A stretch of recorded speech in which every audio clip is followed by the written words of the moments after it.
Olá, pessoal estudioso. Surgidos ali próximo à poderosa cidade de Cusco, a civilização Inca foi uma das mais importantes civilizações do continente americano.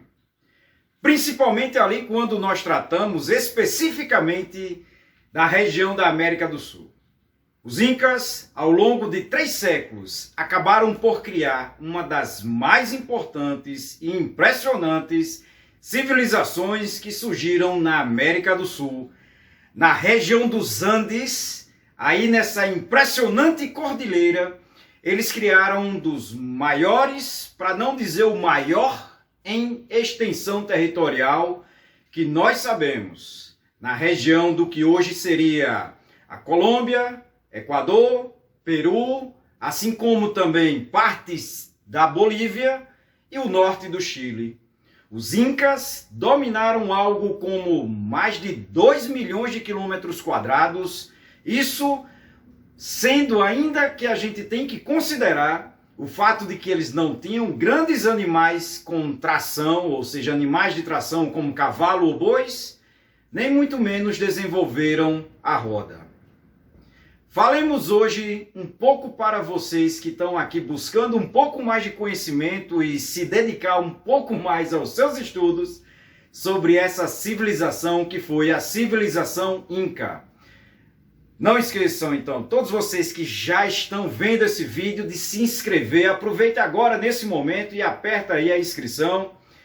Ligue também, ou no caso, aperta aí também o like, né, para também contribuir com isso, e ativa aqui o sininho, porque justamente naqueles dias em que nós vamos lançar vídeos nos quais não estão programados no dia específico, vocês terão acesso imediato. Então voltemos aí agora sobre essa magnífica civilização que foi a civilização Inca. E ela tem esse nome justamente por causa do título do seu governante, que era considerado um semideus ou até mesmo um deus aqui na Terra para os Incas. Ela surgiu ali nas proximidades da cidade de Cusco. Mostro aqui para vocês essa magnífica cidade, essa cidade tão importante e impressionante pelas suas construções que tanto os Incas fizeram. E nessa região, nesse vale fértil, eles acabaram encontrando condições propícias para o desenvolvimento do seu próprio território com a conquista de diversos povos. Isso mesmo que vocês escutaram.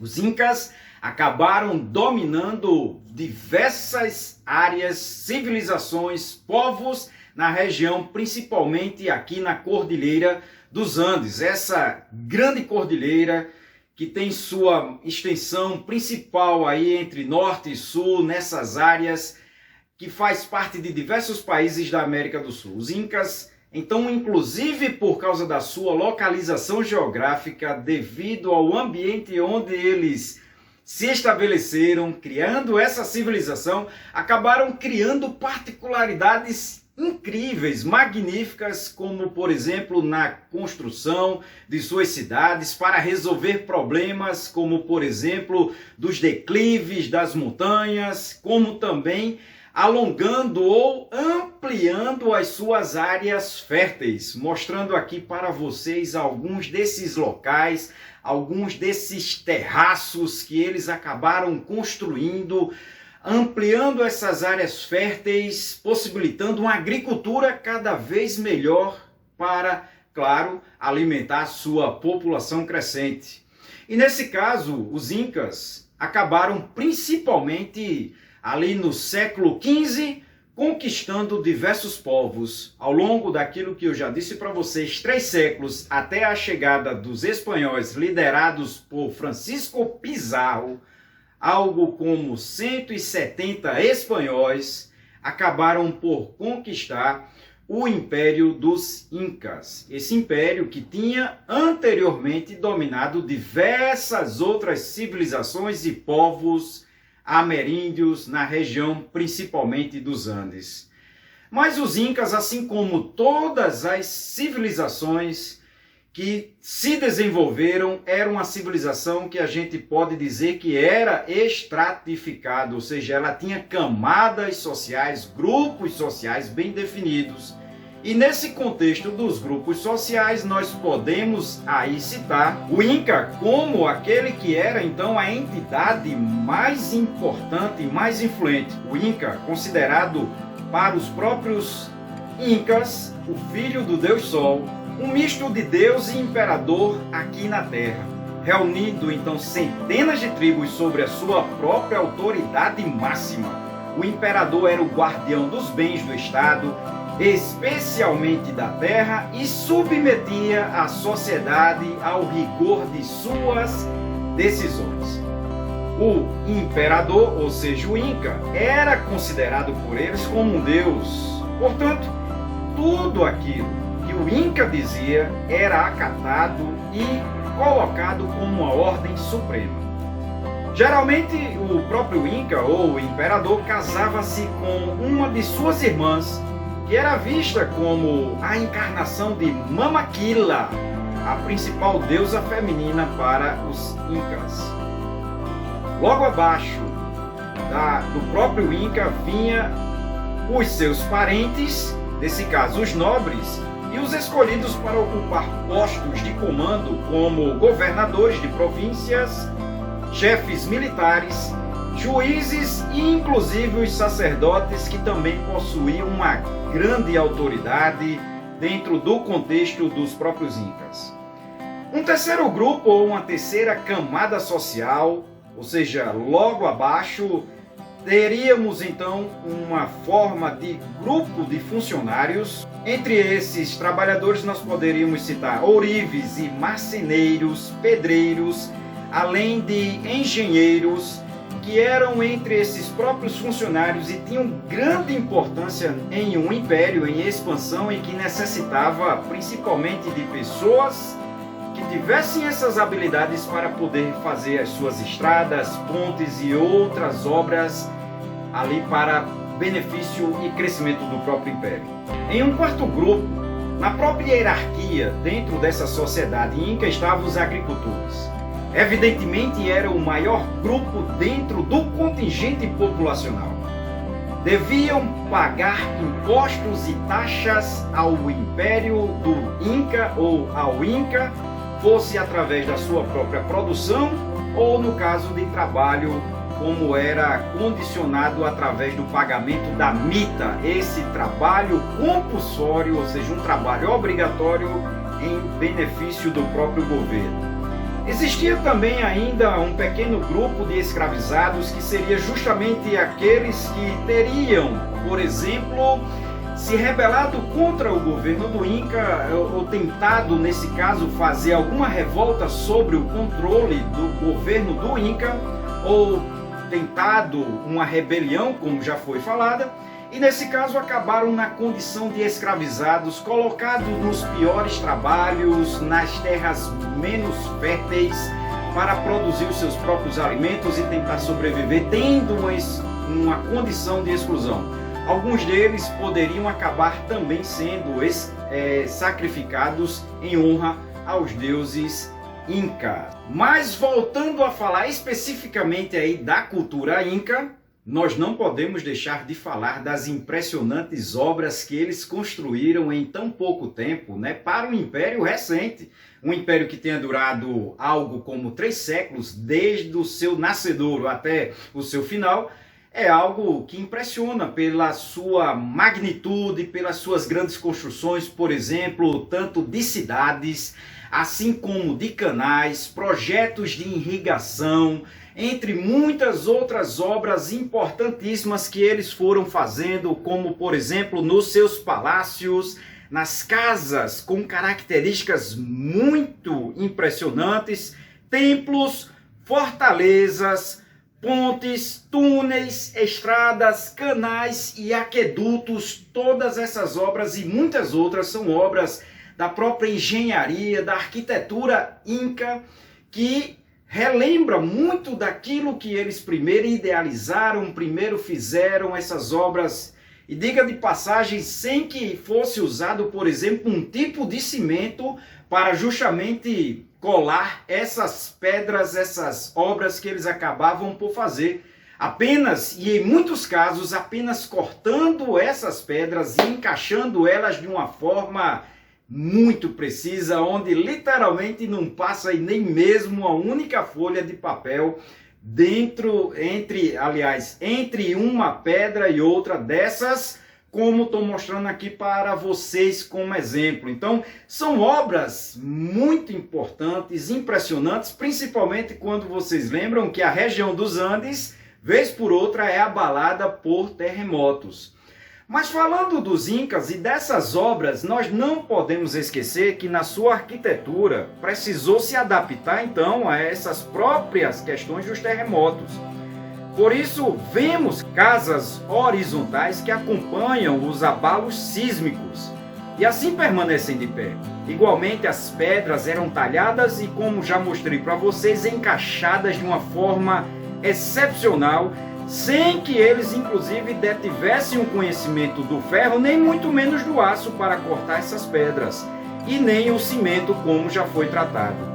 Muitas cidades foram construídas e desenvolvidas em regiões como o Peru, especialmente a cidade de Cusco, que foi a sua capital, sede do governo deles. Outra grande e importante cidade que não podemos deixar de citar aqui para vocês, que vez por outra acaba sendo também falada e citada, principalmente em questões de prova, é a cidade de Machu Picchu. Situada a mais de 2.000 metros de altura, a cidade foi encontrada pelo grande pesquisador Irão Birkman, aonde depois de séculos dela perdida, isso mesmo, perdida, porque os colonizadores espanhóis, quando conquistaram o Império Inca, não conseguiram encontrar essa cidade. E aí, atravessando aquelas imensas florestas e essas montanhas, esse pesquisador, o Irão Birkman, acabou encontrando em 1911 essa magnífica cidade de Machu Picchu. Podemos observar ainda templos importantes como o Templo do Sol, o Templo do Condor, entre outros como a Rocha Sagrada. Não podemos esquecer ainda de outras construções magníficas feitas pelos Incas que reúnem uma série de cidades como Sacsayhuamán. Além dela, como vocês podem ver, impressionante a cidade pelas suas próprias construções, nós temos Ollantaytambo. Essa cidade que impressiona, inclusive, pesquisadores que acabam por visitar ela devido às suas obras magníficas, o corte nas pedras, porque ainda muito disso está sem explicar. Tem muitas lendas e tem muitos pesquisadores que apontam significados e questões aí fantásticas sobre a sua própria construção, o porquê que ela foi construída, como ela foi inclusive construída, até mesmo como essas pedras, como essa daqui que eu estou mostrando para você, teria sido cortada pelos Incas, sem que nesse momento eles tivessem por exemplo, o ferro, nem muito menos o aço, que obviamente facilitaria muito a vida dos Incas. E detalhe, eles também não conheciam, por exemplo, a roda. E é claro que a roda é algo que ajudaria muito aos Incas se eles tivessem descoberto e tivessem utilizado elas para, por exemplo, arrastar essas pedras gigantescas com toneladas e toneladas de peso para locais tão impressionantes como esse. Mas os Incas foram capazes de construir obras como essas que vocês estão vendo. E não esqueçam disso, porque a engenharia Inca é uma das grandes realizações que eles fizeram, que, como já foi tratado, impressiona pelos seus feitos. Mas, além da engenharia, mas também usando a própria questão da engenharia Inca, eles desenvolveram cultivos e sim, era um povo agrícola, como essas outras sociedades na Mesoamérica ou na América Central, nessas grandes civilizações. Os incas eram uma sociedade onde a base da economia estava ligada à produção agrícola e a esse trabalho compulsório que os trabalhadores, os camponeses faziam para o governo, que no caso é a mita. Não esqueçam aqui da mita, essa forma de pagamento de tributo ao governo. Então vejam aqui, como já mostrei para vocês, o que era a mita. Mas esses trabalhadores acabavam por produzir uma variedade enorme de produtos agrícolas que até hoje nós mesmos utilizamos. Entre eles nós poderemos citar a batata, semilha, a batata doce, o milho, pimentas, algodão, tomate dos mais variados, amendoim, mandioca e um grão que hoje passa a ser muito conhecido pelos brasileiros, que é inclusive a quinoa. Esse mesmo, tido aí como alimento dos próprios astronautas, a quinoa.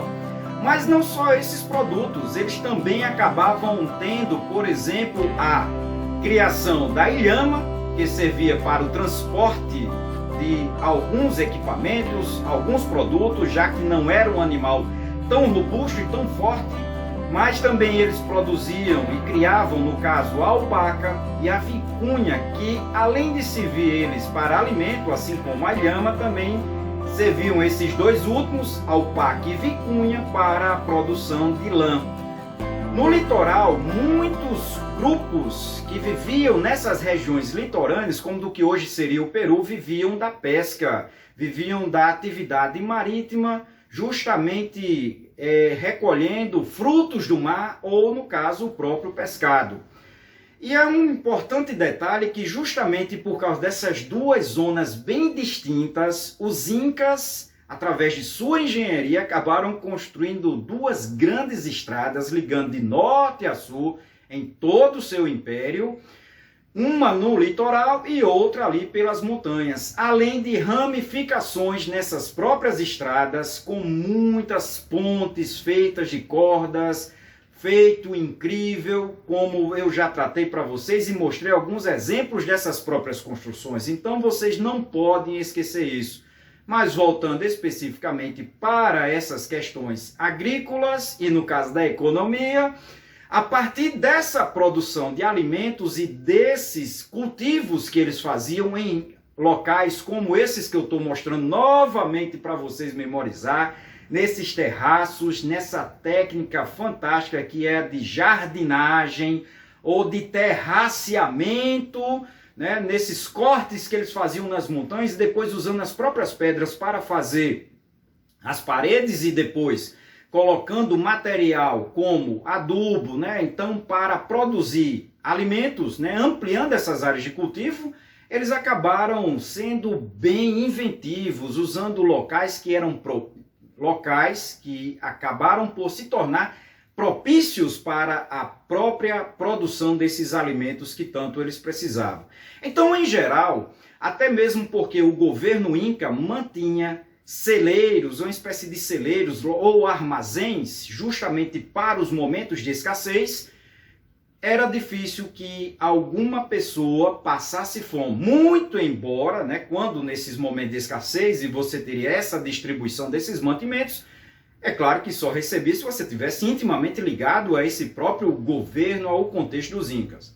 Mas lembrando também aqui para vocês, não existia aquela pessoa, ou dificilmente teria aquela pessoa que estivesse vivendo sob o controle dos incas e não produzisse, porque essas pessoas eram obrigadas a produzir. Sim, teria um campo, teria um local onde eles iriam produzir o seu próprio alimento. E parte desse alimento também era recolhido para o próprio governo, né? Ou seja, não existe governo se não tiver tributos. E quem produzia os alimentos eram esses trabalhadores e o império, no caso o Inca, ficava com uma parte significativa desses alimentos aqui.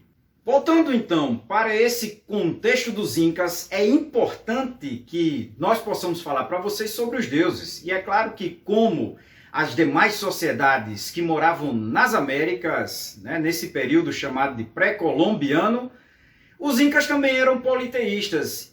Nesse caso, como vocês já conhecem o significado de politeísmo, eles tinham sim vários deuses. Entre esses deuses mais importantes, nós temos o próprio Inca, que era tido aí como um deus, né? Ou seja, um deus para ele. Entre esses deuses que seriam mais importantes, nós teríamos Viracocha ou Huiracocha, deus criador e fundador. Aquele que emergiu em forma humana das águas do famosíssimo lago Titicaca. Esse lago que mostro agora para vocês. Para ordenar os homens que viviam sem leis e organizou o mundo em 3 níveis.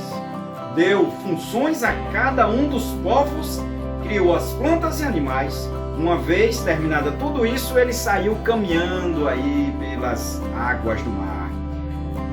Outro deus era Iti, identificado como o deus Sol, que seria o servo de Viracocha. Para todos aqueles que eram fiéis nessa própria prática religiosa, se direcionavam a ele para pedir boas colheitas, né, para ter, no caso, bons frutos da terra. Eles também se direcionavam a Iti para, por exemplo, combater doenças. Sua energia alimentava a terra e todos os seres que nela habitavam. Sua companheira, veja só, era a sua própria irmã, no caso, Mamaquila, identificada como a Lua. Isso mesmo, a Lua. Então você tem esse casamento simbólico entre eles. Mamaquila, essa própria deusa relacionada com a Lua, assim como já falei para vocês, era uma deusa feminina, era servida por uma classe sacerdotal de mulheres e sua importância era enorme para todos os assuntos relacionados ao feminino, aos nascimentos, a casamentos, a fertilidade, entre outras coisas, como, por exemplo, o próprio ciclo das colheitas. Nessa própria mentalidade, nessa própria mitologia dos Incas, a Mamaquila era aquela que era a irmã do próprio imperador nessa simbologia e que se casava com ele. Não podemos esquecer também uma das deusas mais importantes nesse contexto da mitologia incaica, que é a famosa Pachamama. Não é apropriadamente uma deusa criadora, porém, seu nome significa terra e mama, mãe. Ou seja, se trata da própria terra, dos cultivos e do pastoreio desses próprios animais dos rebanhos. É importante também enfatizar agora para vocês que existiam, por exemplo, sacrifícios humanos em honra a esses deuses. Inclusive, e nesse caso, infelizmente, existiam, por exemplo, a questão de que alguns pais entregavam principalmente suas filhas para serem enterradas vivas como sacrifício para esses deuses e principalmente para Pachamama. Além disso, claro que tinham muitos outros rituais e muitas outras práticas, né, que os próprios Incas acabavam desenvolvendo, como rituais de adoração ao Deus Sol, à deusa Lua, né, como já foi falado e citado e descrito para vocês.